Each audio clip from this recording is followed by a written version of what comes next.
กทายสบายดีทุกคนผมพอกับส่งแม่คอมคือเก่าอุ้ยงานนี่แน่นอีกแล้วทุกคนทีมงานซาโบซาแนลเนาะแจกไอติมรอบสุดท้ายของงานเนาะไอติมเพิ่นกะมีเจ้าภาพเจ้าศรัทธามาจาก USA เนาะก็คือทางฐานน้อยฐานสมบูรณ์คุณแม่วิไลเนาะอ่านตามสื่อตามป้ายเพิ่นอยู่นี่เนาะเป็นเจ้าภาพเจ้าศรัทธาโฮงทานไอติมหรือว่าไอศครีมเนาะจำนวน3ถังมื้อนี้แจกอยู่เบิดมื้อเบิดเว้นพี่น้องเอ้ยขอบคุณทั้งเจ้าภาพเจ้าศรัทธาทั้ง3ฐานหลายๆเด้อที่สวยอุปถัมภ์คำสู้ลูกหลานในงานบุญพระเวทวันนี้นะแม่ตี้โอ้ยแน่นเลย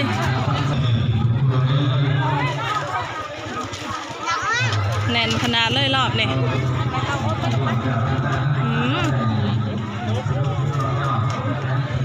เจ้าภาพเจ้าศรัทธาโฮงทานพร้อมกับทีมงานสายบุญเพิ่นก็ให้อยู่ดีมีแห้งสุขภาพเข้มแข็งร่ำรวยเด้อ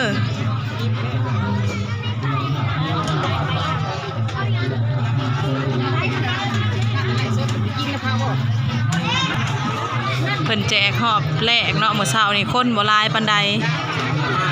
พอหลังจากแห่พระเวทแล้วทุกคนเอ้ยว่าซั่นแขกคนจักหลังมาแต่ไสหลายขนาดมาหับของทานเนาะมากินไอติมที่คุณแม่แล้วก็อีกเจ้าภาพเจ้าศรัทธา2คนที่แม่คอมได้อ่านสื่อไปเนาะ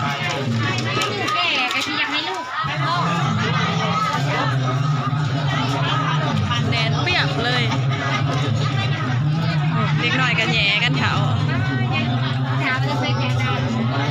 ตักไอศครีมกับตักน้ำบ่ทันเนาะมันหลายคนบ่คือมื้อเช้านี่ใครแน่มื้อเช้านี่ผู้มากินบ่หลายปานใดแหละผู้เพิ่นเฮ็ดเวียกก็บ่กดดันปานใดเนาะอันนี้ลูกค้าเพิ่นหุ่มหลายทีมงานสายบุญเขาก็กดดันแน่เพราะว่าตักน้ำบ่ทัน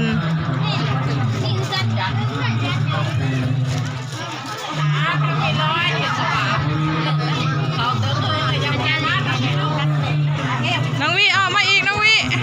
เอาน้องวิป๊อบอีกแล้ววันนี้นะภูเขาได้นะโอ้จะกระตูดเขาไปในเท่าไก่นะ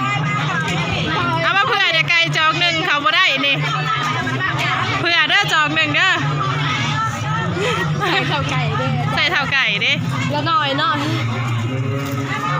เท่าเกตถอยออกมาเท่าเกตนะ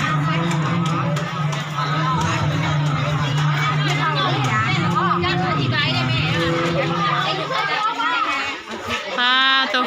อบอุ่นจนอบอ้าววันนี้บรรยากาศโฮงทานอากาศก็ฮ้อนๆโฮงทานแบบของหวานของเย็นเหมาะกันขนาดเลยพี่น้องเลยเขากันอำลำ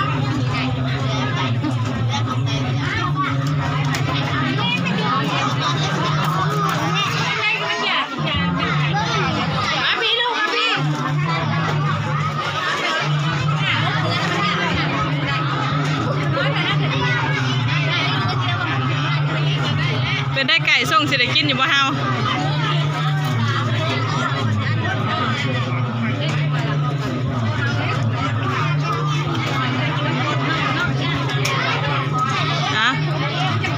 ผู้มาหับของโฮงทานกับ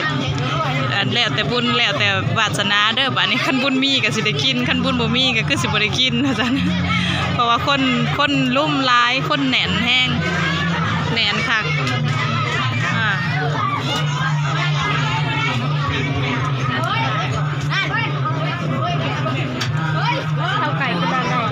จักเท่าไก่ต้องใช้บุญสิบ่มีเท่าไก่เนาะปีใหม่สบายดีปีใหม่ใจโอ้ได้แล้วเด้อนี่ประมาณเท่าไก่บ่ได้เด้ให้เราเอามาให้ก่อนสั่งแน่ว่า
ในระหว่างที่รอถาบ่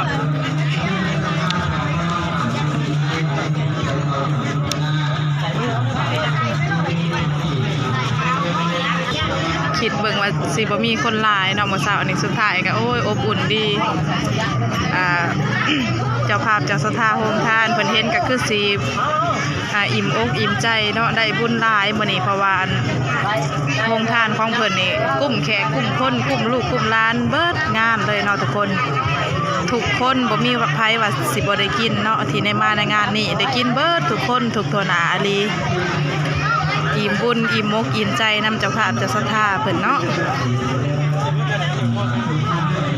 ขอให้ได้บุญหลายๆเด้อ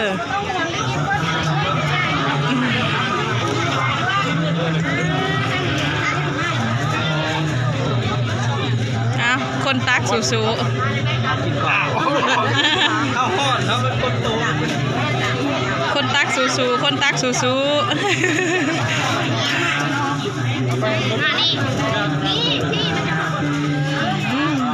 ๆตักนำบ่ทันเนาะให้แม่ใหญ่ก่อนลูกไปตัวอย่าหาเรามากจับเรา